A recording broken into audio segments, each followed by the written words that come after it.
इमाम हसन कहते हैं मेरी अम्मा सारे काम करती थी घर के। अब तो शहजादे हैं ना हमारे बच्चे, काम और बच्ची, यानी बच्ची मेके से वापस आती है तो सबसे बड़ा दुखड़ा ये सुनाती है कि वो काम बड़ा कराते हैं। सबसे बड़ा दुखड़ा क्या है? पता नहीं क्या कराते होंगे, हाल नहीं चलवा लेते कहीं, या कुछ चक्की नहीं पिसवा लेते, पता नहीं कौन सा ऐसा काम है। और मैं, आप नाराज ना हो जाना, मैं भी बेटी का बाप हूं, मैं भी बहनों का भाई हूं, मैं भी इस बात को समझता हूं, लेकिन एक बात जहन में रखना कि ये बात नहीं है कोई करने वाली कि सारे बच्ची के माँ बाप जमा होकर पहुंच जाते हैं हमारी बच्ची जी काम बड़े करती है। मसलन क्या करती है? आओ मैं बताऊं मेरे मुस्तफा की बेटी क्या करती थी। दुनिया में कोई इतना गरीब है जिसकी बेटी इतना काम करे कि हाथों पे छाले पड़ जाए? है कोई इतना गरीब तो उठ के बताए कि मेरी बेटी ससुराल में इतना काम करती है कि छाले पड़ जाते? मैं दिखाता हूं, मेरे रसूल की शहजादी को छाले पड़ जाते। कच्चा मकान, जनाबे फातिमा जनाबे फिजा की लौंडी थी, उनसे मिट्टी मंगाती और घर में लेपा पोती करती, फिर झाड़ू देती। इमाम हसन और हुसैन के दरमियान पूरे साल का फर्क नहीं, 11 महीने का फर्क। दोनों बच्चों को संभालती।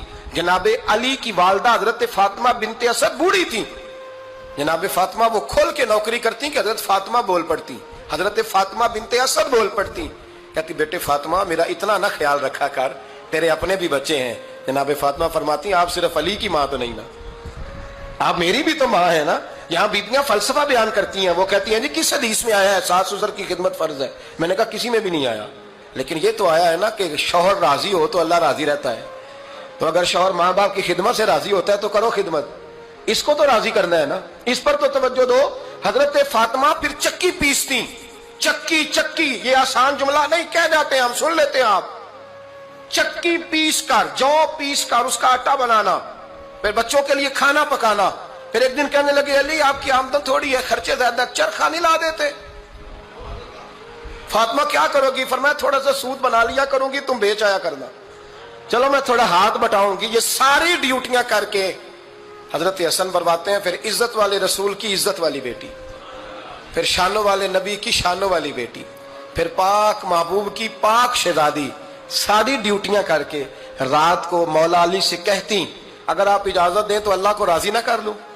हजरत अली फरमाते फातिमा जैसे दिल करे। तो इमाम हसन कहते हैं फिर मेरी माँ मुसल्ला बिछा लेती और फिर सारी रात वो नमाज पढ़ती, सारी रात। और फरमाते हैं जब सवेरे हाथ उठाती तो पहली दुआ ये करती ऐ अल्लाह मेरे रसूल की उम्मत पे रहम फरमा, ऐ अल्लाह मेरे रसूल की उम्मत पे रहम फरमा। तो कहते हैं जमाने बीत गए ये दुआ सुनते। तो एक दिन मैं करीब गया तो मैंने कहा अम्मी हुजूर कोई दुआ मेरे लिए भी कर दें, कोई हुसैन के लिए भी कर दें, कोई ज़ैनब के लिए भी कर दें।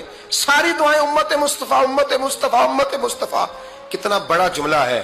जनाब फातिमा फरमाने लगी तेरे लिए भी करती हूँ, हुसैन के लिए भी करती हूँ, ज़ैनब के लिए भी करती हूँ, सबके लिए करती हूँ। पर बेटा याद रखना फातिमा की दुआओं पर पहला हक मेरे रसूल की उम्मत का है। हजरत फातिमा फरमाने लगी मेरी दुआओं पर सबसे ज्यादा हक मेरे रसूल की उम्मत का है, तो मैं ये हक हमेशा अदा करती रहूंगी, मैं उन्हें दुआएं हमेशा देती रहूंगी।